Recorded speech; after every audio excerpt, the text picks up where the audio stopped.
நிக்கோ ராபினோட பவுண்டிங்கிறது ஜோரோ Luffy எல்லாம் விட ரொம்ப ரொம்ப அதிகமா இருந்திருக்கும். ராபின் அந்த அளவுக்கு பவர்ஃபுல்லா இல்ல. அப்புறம் ஏன்? ராபின் ஆர்கியாலஜிஸ்ட் ஃபேமிலில பிறக்கிறா. அவளோட அம்மா நிக்கோ ஓல்வியா. அவ சின்ன வயசுலயே அனாகனா நோமி ஃப்ரூட் சாப்பிட்டனால அவளோட பாடியவோ இல்லனா பாடி பார்ட்டையோ எந்த ஒரு சர்ஃபேஸ்ல வேணாலும் ரீப்ரொடியூஸ் பண்ண முடியும். இந்த ஒரு எபிலிட்டிக்காண்டி தான் அவளை ஹையரா பிரைஸ் பண்ணிருப்பாங்களான்னா அதுவும் கிடையாது. அவ பிறந்த பிளேஸ் வந்து ஒகாரா. அங்க இருக்கவங்க எல்லாருமே ஸ்காலர்ஸ். அவங்களால ஏசியன் லாங்குவேஜ் வந்து ரீட் பண்ண முடியும். அதை பத்தின ரிசர்ச்லயும் இருப்பாங்க. வேர்ல்ட் கவர்மெண்ட் இருக்கு இல்லையா, அவங்க இந்த ஏசியன் லாங்குவேஜ் வந்து ஃபார்பிடன் ஆக்கி இருந்திருப்பாங்க. ஏன்னா வாய்டு செஞ்சுரியில நடந்த ட்ரூத் எல்லாத்தையும் அவங்க வந்து மறைச்சிருந்திருப்பாங்க.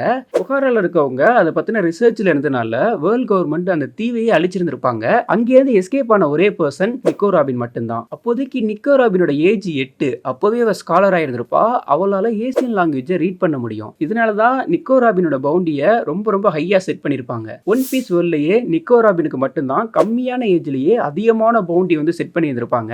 இப்போ உங்க முன்னாடி வந்து 2 டெவில் ஃப்ரூட் இருக்கு. ஒரு டெவில் ஃப்ரூட் சாப்பிட்டீங்கன்னா உங்களுக்கு பவர் வரும். இன்னொரு டெவில் ஃப்ரூட் சாப்பிட்டீங்கன்னா உங்களுக்கு நாலேஜ் வரும். இந்த ரெண்டுல நீங்க எதை சூஸ் பண்ணுவீங்க?